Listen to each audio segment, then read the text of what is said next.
27 फरवरी 2002। ये दिन हिंदुस्तान कभी नहीं भूलेगा। जगह गोधरा, गुजरात का एक शहर। किसी को अंदाजा नहीं था कि यह आम दिन इतना भयानक हो जाएगा जो देश के जमीर पर हमेशा के लिए दाग लगा देगा। गोधरा अपने इतिहास के लिए जाना जाता है। यहाँ अलग अलग धर्म के लोग रहते थे। जिंदगी अपनी रफ्तार से चल रही थी। किसी को नहीं पता था कि आगे क्या होने वाला है। साबरमती एक्सप्रेस हिंदू यात्रियों को लेकर जा रही थी, गोधरा से गुजर रही थी। जो हुआ उसने हमारे देश की नींव हिला दी। साबरमती एक्सप्रेस का जलना सिर्फ हिंसा नहीं थी, यह भारत की आत्मा पर हमला था। यह ऐसा दिन था जब इंसानियत पर ही सवाल खड़ा हो गया था। जलती ट्रेन, पीड़ितों की चीखें और उसके बाद का डर और गुस्सा हमेशा के लिए हमारी यादों में रहेंगे। जैसे ही साबरमती एक्सप्रेस गोधरा स्टेशन के पास धीमी हुई, नफरत और कट्टरता से भरी भीड़ ने हमला कर दिया। पत्थर फेंके गए और ट्रेन को रुकना पड़ा। जो हुआ वह अकल्पनीय बर्बरता थी। पेट्रोल और मिट्टी के तेल से लैस भीड़ ने ट्रेन के डिब्बों में आग लगा दी, जिससे निर्दोष यात्री फंस गए। आग की लपटों ने डिब्बों को अपनी चपेट में ले लिया, जिससे वे मौत के चंगुल में तब्दील हो गए। पुरुषों, महिलाओं और बच्चों की चीखें हवा में गूंज उठीं, क्योंकि वे आग से बचने के लिए बेताब थे। गोधरा ट्रेन जलाना हिंसा का अचानक हुआ काम नहीं था, यह सुनियोजित नरसंहार था। हमलावरों ने जानबूझकर हिंदू तीर्थयात्रियों को ले जा रही ट्रेन को निशाना बनाया, एक धार्मिक यात्रा को एक बुरे सपने में बदल दिया।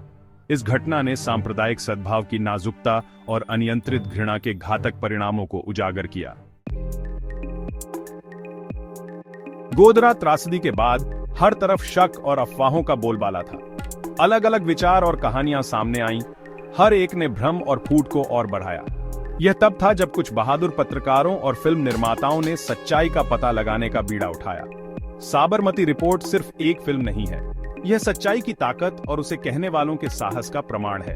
गहन शोध, प्रत्यक्षदर्शी खातों और विशेषज्ञ विश्लेषण के माध्यम से फिल्म गोधरा ट्रेन जलाने की घटनाओं का पुनर्निर्माण करती है। फिल्म उन राजनीतिक चालों और निहित स्वार्थों को उजागर करने से नहीं कतराती है जिन्होंने गुजरात में नफरत की आग को हवा दी। यह घटना के आसपास के मिथकों और दुष्प्रचार को सावधानी पूर्वक खारिज करती है, इस जघन्य अपराध के असली अपराधियों को प्रकाश में लाती है। भाग 4, गोधरा की गूंज, राजनीतिक और जनता की प्रतिक्रियाएं। गोधरा ट्रेन जलाने की घटना ने पूरे भारत और उसके बाहर सदमे की लहरें भेज दी। राजनीतिक दलों ने हमेशा की तरह त्रासदी का फायदा उठाने की कोशिश की। हर एक ने कहानी को अपने हिसाब से घुमाने की कोशिश की। देश ने सांप्रदायिक तनाव में वृद्धि देखी। राजनेताओं ने समुदायों को ध्रुवीकरण करने के लिए बेशर्मी से इस घटना का फायदा उठाया। इस घटना पर जनता की प्रतिक्रिया सदमे, क्रोध और दुख का मिश्रण थी। जहां कुछ लोगों ने हिंसा की निंदा की और शांति और एकता का आह्वान किया, वहीं अन्य लोग राजनेताओं की विभाजनकारी बयानबाजी के शिकार हो गए, जिससे समुदायों के बीच की खाई और चौड़ी हो गई। गोधरा की घटना ने भारत में सांप्रदायिकता का बदसूरत चेहरा सामने ला दिया। इसने गहरी जड़ें जमा चुके पूर्वाग्रहों और राजनीतिक लाभ के लिए धार्मिक भावनाओं में आसानी से हेरफेर किए जाने की क्षमता को उजागर किया। इस घटना ने देश के लिए एक चेतावनी के रूप में काम किया, सांप्रदायिक सद्भाव और सहिष्णुता की तत्काल आवश्यकता पर प्रकाश डाला।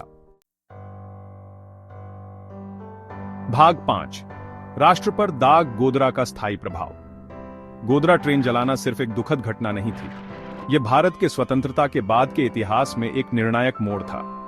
इसने राष्ट्र के मानस पर एक अमिट छाप छोड़ी, हमें शांति की नाजुकता और सांप्रदायिक हिंसा के हमेशा मौजूद खतरे की याद दिलाई। इस घटना के कारण गुजरात में व्यापक दंगे हुए, जिसके परिणाम स्वरूप सैकड़ों निर्दोष लोगों की जान चली गई। दंगों ने सांप्रदायिक विभाजन को और गहरा कर दिया, जिससे दर्द, पीड़ा और अविश्वास का सिलसिला पीछे छूट गया। गोधरा के दाग आज भी हमें सताते हैं, नफरत और असहिष्णुता की मानवीय कीमत की निरंतर याद दिलाते हैं। गोधरा की घटना ने भारत में सांप्रदायिक हिंसा के मूल कारणों को दूर करने की तत्काल आवश्यकता पर प्रकाश डाला। इसने अंतर्धार्मिक संवाद को बढ़ावा देने, सहिष्णुता की संस्कृति को बढ़ावा देने और न्याय के त्वरित और निष्पक्ष वितरण को सुनिश्चित करने के महत्व को रेखांकित किया।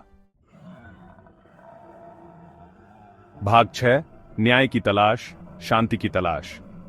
गोधरा ट्रेन जलाना उस अंधेरे की एक बानगी थी जो नफरत और पूर्वाग्रह से प्रेरित होकर मानवता को अपनी चपेट में ले सकता है।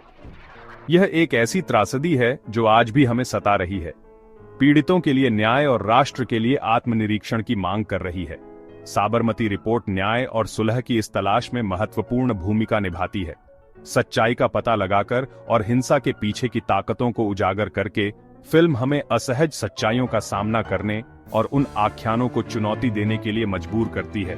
उपचार और सुलह की राह लंबी और कठिन है। इसके लिए समाज के सभी वर्गों के सामूहिक प्रयास की आवश्यकता है, ताकि विभाजनों को पाटा जा सके, आपसी समझ को बढ़ावा दिया जा सके और ऐसा भविष्य बनाया जा सके जहां ऐसी त्रासदियों को इतिहास की किताबों में डाल दिया जाए। आइए हम एक अधिक न्यायपूर्ण और दयालु समाज की दिशा में अथक प्रयास करके गोधरा के पीड़ितों की स्मृति का सम्मान करें।